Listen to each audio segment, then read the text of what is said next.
분주하고 소란스러운 세상 속에서 여러분은 거룩함이라는 단어를 들으면 무엇이 떠오르시나요? 어쩌면 우리와는 너무 먼 이야기처럼 혹은 특정한 사람들만이 추구해야 할 가치처럼 느껴질지도 모르겠습니다. 하지만 오늘 우리는 성경을 통해 거룩함이 우리 모두를 향한 하나님의 따뜻한 초대이며 그분의 자녀된 우리가 마땅히 누려야 할 축복임을 함께 나누고자 합니다. 이 깊고 은혜로운 말씀의 여정을 시작하기에 앞서 잠시 여러분의 마음을 모아주시길 부탁드립니다. 만약 오늘 이 말씀이 여러분의 마음에 울림을 준다면 공유하기를 통해 이 은혜를 주변에 사랑하는 이들과 함께 나눠주십시오. 주님의 말씀을 전하는 것은 가장 아름다운 사랑의 실천입니다. 또한 구독을 통해 저희 채널과 동행해 주신다면 저희가 앞으로도 귀한 생명의 말씀을 전하는 사역을 이어가는 데에 큰 힘이 될 것입니다. 여러분의 작은 동참이 하나님의 나라를 확장하는 귀한 씨앗이 되리라 믿습니다. 주님의 이름으로 여러분의 삶에 평안과 축복이 가득하기를 기도합니다. 이제 시편 121편의 말씀으로 우리의 마음을 열겠습니다. 나의 도움은 천지를 지으신 주님에게서 온다. 주께서는 내가 발을 헛디디지 않게 지켜주시고 너를 지키시는 분은 졸지도 않으신다. 보라, 이스라엘을 지키시는 분은 졸지도 않으시고 주무시지도 않으신다. 주님은 너를 지키시는 분, 주님은 내 오른쪽에 서서 너를 보호하는 그늘이 되어주시니 낮의 해도 너를 해치지 못하며 밤의 달도 너를 해치지 못할 것이다. 주께서 너를 모든 재난에서 지켜주시고 내 생명을 지켜주실 것이다. 주께서는 내가 나갈 때나 들어올 때나 이제부터 영원까지 지켜주실 것이다. 아멘. 하나님은 선하시며 그의 인자하심은 영원합니다. 시편 100편 5절은 이렇게 증거합니다. 주님은 선하시니 그의 인자하심이 영원하고 그의 성실하심이 대대에 이르리로다. 사랑하는 성도 여러분, 오늘 우리가 함께 나눌 말씀의 주제는 바로 거룩함입니다. 거룩함이란 과연 무엇일까요? 이 주제를 깊이 탐색하기에 앞서 잠시 주님 앞에 우리의 마음을 정돈하는 기도의 시간을 갖겠습니다. 하늘에 계신 아버지 하나님, 저희에게 생명을 주시고 이 시간 주님의 거룩한 임재 앞에 나아올 수 있는 기쁨과 영광을 허락하시니 감사드립니다. 지난 한 주간도 저희를 향한 주님의 자비와 긍휼에 감사드립니다. 이제 주님 앞에 엎드리오니 저희가 주님 앞에 죄를 지었다면 용서하여 주옵소서. 주님은 용서하기를 기뻐하시는 하나님이시기에 독생자 예수님을 이 땅에 보내시어 죽으시고 부활하게 하셨음을 믿습니다. 하나님, 저희에게 주님의 영, 진리의 영을 부어주옵소서. 성령님의 도우심 없이는 우리가 진리를 깨달을 수 없나이다. 이 시간 부족한 종이 주님 앞에 겸손히 엎드립니다. 하나님, 저를 사용하여 주옵소서. 제 안에 모든 저항을 내려놓고 주님의 생각을 제 마음에, 주님의 말씀을 제 입술에, 그리고 그리스도의 겸손함을 제 심령에 채워주소서. 이 말씀을 듣는 모든 이들에게, 또한 온라인으로 함께하는 모든 이들에게 갑절의 축복을 더하여 주시고 특별히 어린 자녀들 위해 주님의 특별한 은혜를 부어주옵소서. 이 나라와 이 말씀을 듣는 모든 이들이 속한 모든 나라를 축복하시고 이정자들에게 지극히 높으신 이가 사람의 나라를 다스리심을 깨닫게 하소서. 이제 주님, 제가 주님을 온전히 나타낼 수 있도록 도와주시옵소서. 예수님의 이름으로 기도합니다. 아멘. 오늘의 주제, 거룩함에 대해 이야기해 봅시다. 먼저 미가서 7장 18절 말씀을 함께 보겠습니다. 주와 같은 신이 어디 있으리이까? 주께서는 죄악과 그 기업에 남은 자의 허물을 사유하시며 인애를 기뻐하심으로 진노를 오래 품지 아니하시나이다. 말씀의 시작을 다시 한번 깊이 묵상해 보십시오. 주와 같은 신이 어디 있으리이까? 이 질문은 사실 하늘과 땅 그 어디에도 우리 하나님과 같은 분은 없다는 강력한 선포입니다. 이제 이사야서 40장 25절로 가보겠습니다. 거룩하신 이가 이르시되 그런즉 너희가 나를 누구에게 비기며 나를 그와 동등하게 하겠느냐 하시니라. 하나님께서는 온 우주에 당신과 비교할 만한 존재가 있느냐고 물으십니다. 26절은 이어서 말합니다. 너희는 눈을 높이 들어 누가 이 모든 것을 창조하였나 보라. 주께서는 수요대로 만상을 이끌어내시고 그들의 모든 이름을 부르시나니 그의 권세가 크고 그의 능력이 강함으로 하나도 빠짐이 없느니라. 하나님께서는 말씀하십니다. 천지를 창조하고 모든 별들을 붙들고 있는 나 같은 이가 어디 있느냐? 너희가 나를 누구에게 비기겠느냐? 미가서의 질문과 이사야서의 선포는 한 가지 사실을 분명히 가리킵니다. 바로 하나님은 우리와 다르다는 것입니다. 하나님은 모든 피조물과 근본적으로 다릅니다. 시편 신편 16절부터 보면 하나님께서는 악인들에게 이렇게 말씀하십니다. 내가 어찌하여 내 율례를 전하며 내 언약을 내 입에 두느냐? 내가 교훈을 미워하고 내 말을 내 뒤로 던지며 도둑을 본즉 그와 연합하고 간음하는 자들과 동료가 되며 내 입을 악에게 내어주고 내 혀로 거짓을 꾸미는도다. 앉아서 내 형제를 공박하며 내 어머니의 아들을 비방하는도다.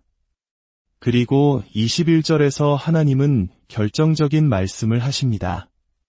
내가 이 일을 행하여도 내가 잠잠하였더니 내가 나를 너와 같은 줄로 생각하였도다. 어떤 사람들은 하나님이 자기들과 똑같은 분이라고 착각합니다. 하나님은 말씀하십니다. 너는 내가 너와 똑같은 줄로 생각했지만 나는 그렇지 않다. 여러분, 오늘 이 말씀에서 다른 모든 것을 잊으시더라도 이것 하나만은 꼭 기억하십시오. 하나님은 우리와 완전히, 전적으로, 절대적으로 다른 분이십니다. 이사야서 55장 8절과 9절은 이를 더욱 명확히 합니다. 이는 내 생각이 너희의 생각과 다르며 내 길은 너희의 길과 다름이니라. 여호와의 말씀이니라. 이는 하늘이 땅보다 높음같이 내 길은 너희의 길보다 높으며 내 생각은 너희의 생각보다 높음이니라. 하나님은 우리가 생각하는 방식으로 생각하지 않으십니다. 그분의 생각은 하늘이 땅보다 높은 것 같이 우리의 생각과 다릅니다. 제가 여러 성경 구절을 통해 여러분께 말씀드리고자 하는 것은 무엇일까요? 바로 성경에서 말하는 거룩함의 첫 번째이자 가장 중요한 의미는 다름이라는 것입니다. 영어로는 디프런스, 우리말로는 구별됨입니다. 하나님은 다르신 분이며 그분은 자신의 백성 또한 세상과 구별되기를, 즉 다르기를 원하십니다. 하나님은 너무나 다르셔서 천사들조차 그분을 온전히 이해하지 못합니다. 인간들은 자신들의 형상대로 신들을 만들어냈습니다. 그리스 로마 신화에 나오는 신들을 보십시오. 그들은 살인하고, 훔치고, 싸우고, 서로의 아내를 빼앗습니다. 왜 그럴까요? 그 신들은 불완전한 인간에 의해 만들어졌기 때문입니다. 우리가 무언가를 만들 때 우리의 형상이 그 창조물에 새겨지게 마련입니다. 음악을 깊이 공부한 사람은 클래식 음악 한 소절만 들어도 이건 모차르트야 하고 알아차립니다. 모차르트의 지문이 그 음악에 남아있기 때문이죠. 그림을 보고 모네의 작품인지 피카소의 작품인지 구별할 수 있는 것도 마찬가지입니다. 인간이 무언가를 만들면서 자신의 흔적을 남기지 않는 것은 불가능합니다. 그래서 인간이 만든 신들은 그들을 만든 사람들과 똑같이 행동합니다. 하지만 우리 하나님은 다릅니다. 창세기에서 하나님은 말씀하셨습니다. 우리의 형상을 따라 우리의 모양대로 우리가 사람을 만들자. 이것은 무슨 의미일까요? 하나님께서 우리를 그분의 형상대로 만드셨기에 우리는 하나님처럼 생각하고 하나님처럼 행동하도록 창조되었다는 뜻입니다. 그러나 죄가 들어왔습니다. 죄로 인해 우리는 하나님의 형상을 잃어버리고 세상과 같아지기 시작했습니다. 하지만 하나님의 계획은 변하지 않았습니다. 하나님은 자신을 드러내시기를 기뻐하시는 분입니다. 우리는 하나님을 발견할 수 없습니다. 하나님께서 친히 자신을 우리에게 보여주셔야만 합니다. 그리고 하나님께서 자신을 드러내시는 가장 강력한 방법은 바로 그분의 백성, 즉 우리를 통해서입니다. 물론 그 가장 완전한 표현은 인간의 몸을 입고 오신 예수 그리스도의 삶이었습니다. 하나님 아버지께서는 아들 예수님을 통해 자신을 드러내셨습니다. 예수님은 이 땅에 계실 때 사람들과 달랐습니다. 마가복음 4장을 보면 예수님께서 배에서 주무시다가 풍랑을 꾸짖어 잠잠케 하신 이야기가 나옵니다. 제자들은 심히 두려워하며 서로 말했습니다. 그가 누구이기에 바람과 바다도 순종하는가? 그들은 평생 그런 분을 본 적이 없었습니다. 예수님이 말씀하실 때 사람들은 저 사람처럼 말하는 이는 없었다고 수군거렸습니다. 이처럼 거룩함은 첫째로 다름입니다. 신명기 18장 9절을 보십시오. 하나님께서 이스라엘 백성에게 말씀하십니다. 내 하나님 여호와께서 내게 주시는 땅에 들어가거든 너는 그 민족들의 가증한 행위를 본받지 말 것이니 하나님은 명확히 말씀하십니다. 그들이 행하던 대로 행하지 말라. 다시 말해 너희는 그들과 달라야 한다는 것입니다. 출애굽기 19장 4절부터 6절에서도 하나님은 말씀하십니다. 내가 애굽 사람에게 어떻게 행하였음과 내가 어떻게 독수리 날개로 너희를 업어 내게로 인도하였음을 너희가 보았느니라. 세계가 다 내게 속하였나니 너희가 내 말을 잘 듣고 내 언약을 지키면 너희는 모든 민족 중에서 내 소유가 되겠고 너희가 내게 대하여 제사장 나라가 되며 거룩한 백성이 되리라. 하나님께서는 이스라엘을 부르신 이유가 세상 모든 민족과 다르게 만들기 위함이라고 선언하십니다. 그들처럼 옷 입지 말고 그들처럼 예배하지 말고 그들처럼 먹지 말라고 하셨습니다.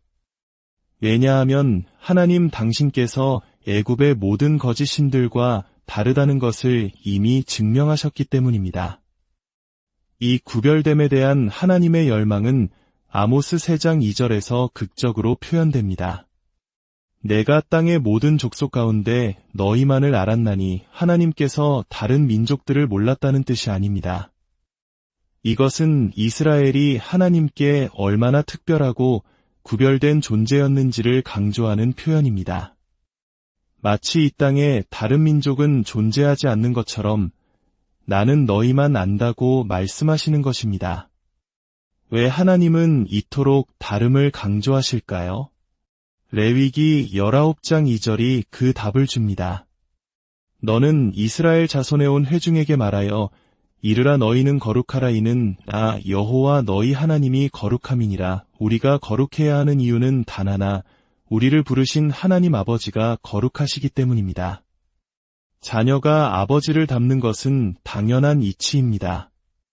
이것은 구약시대의 이야기로만 그치지 않습니다.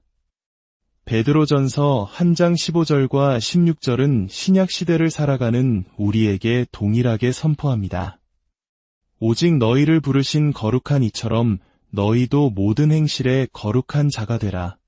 기록되었으되 내가 거룩하니 너희도 거룩할지어다 하셨느니라.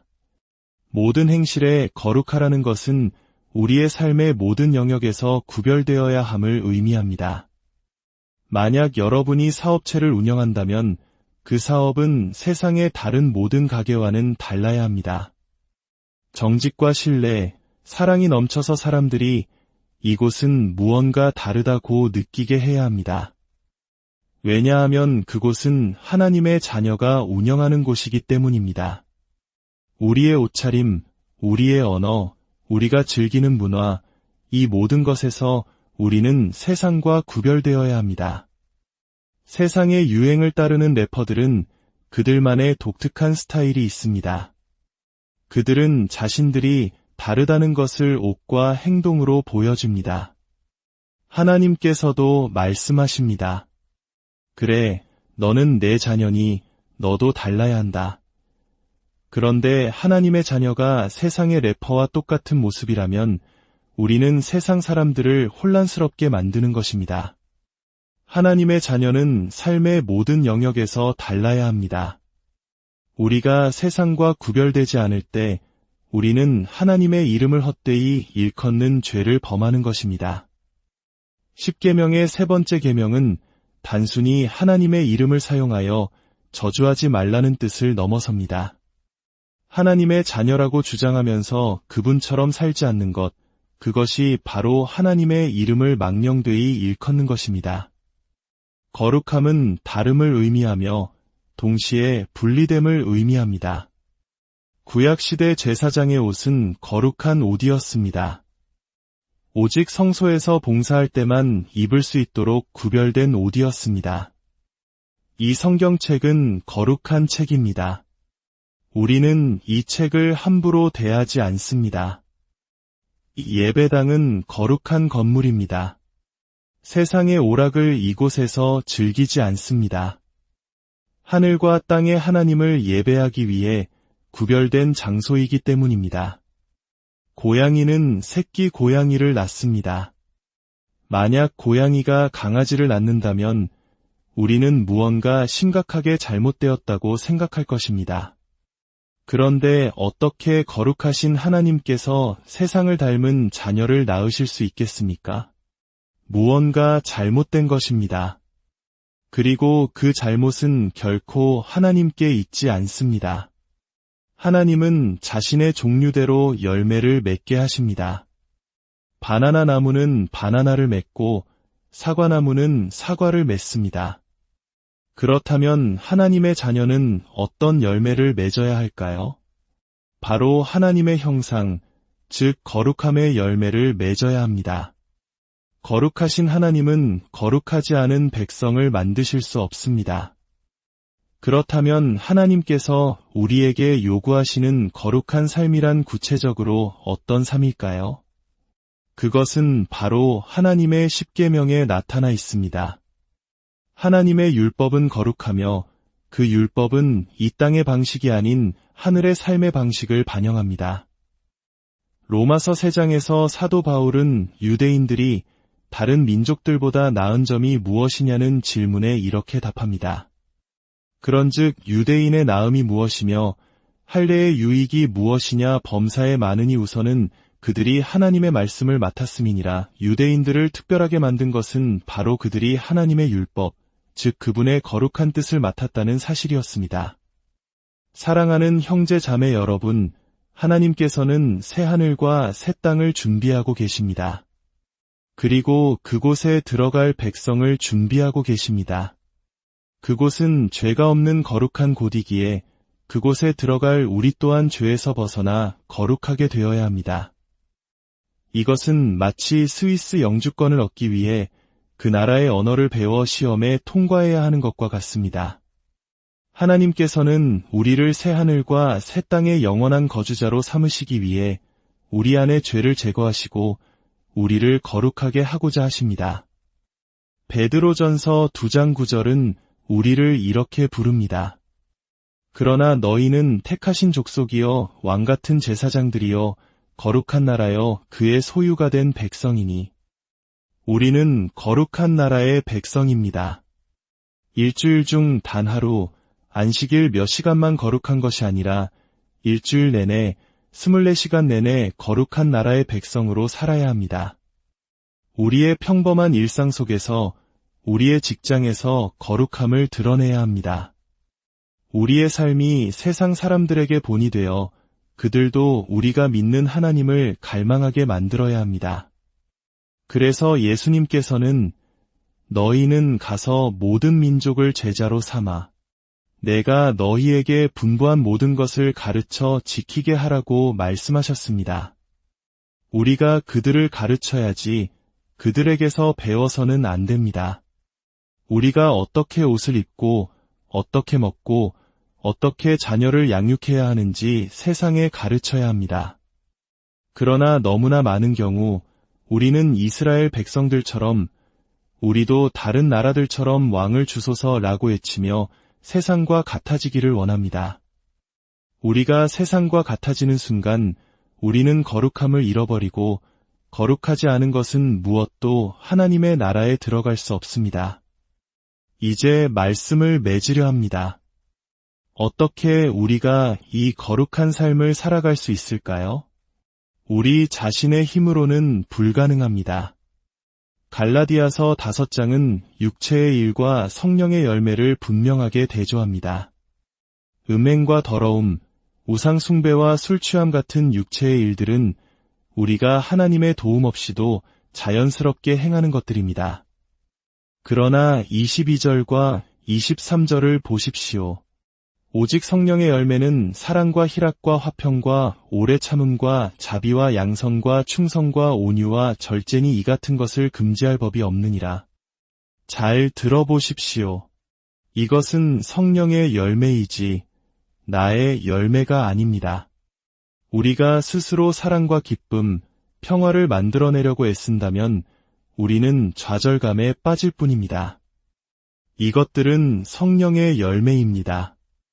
예수님께서는 너희 빛이 사람 앞에 비치게 하라고 말씀하셨습니다.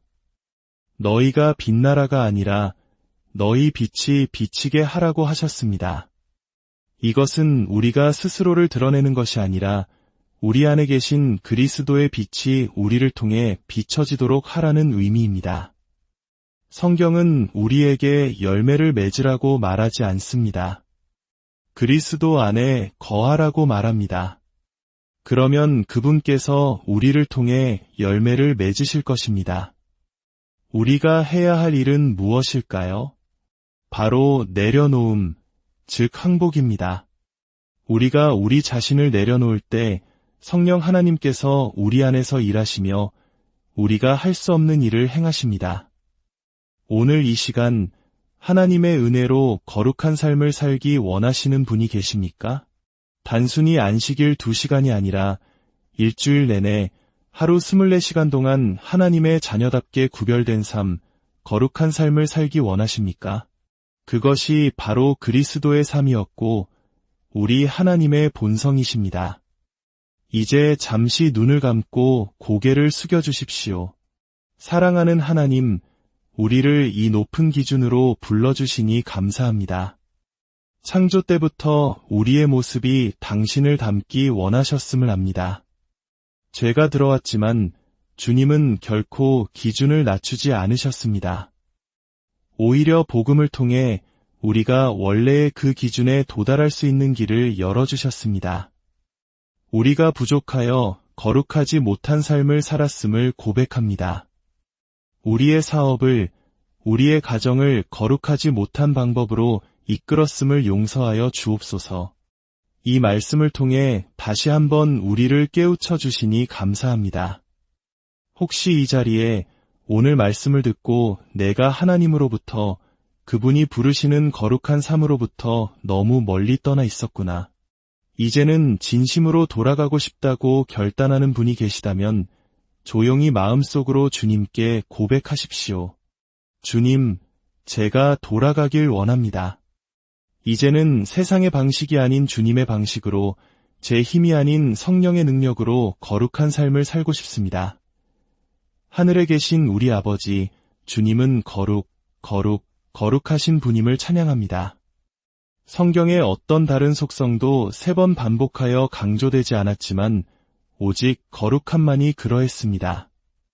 이것이 우리를 향한 주님의 간절한 마음임을 깨닫습니다. 오늘 주님께 돌아오기로 결단한 모든 심령들을 축복하여 주옵소서.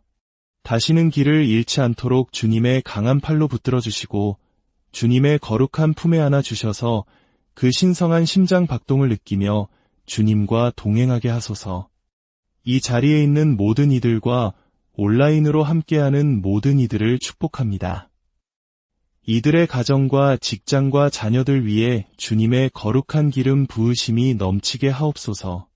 우리를 붙드시고 지키시고 마침내 주님 다시 오실 그날, 저 거룩한 나라에서 주님을 뵙게 하여 주옵소서. 우리 주 예수 그리스도의 이름으로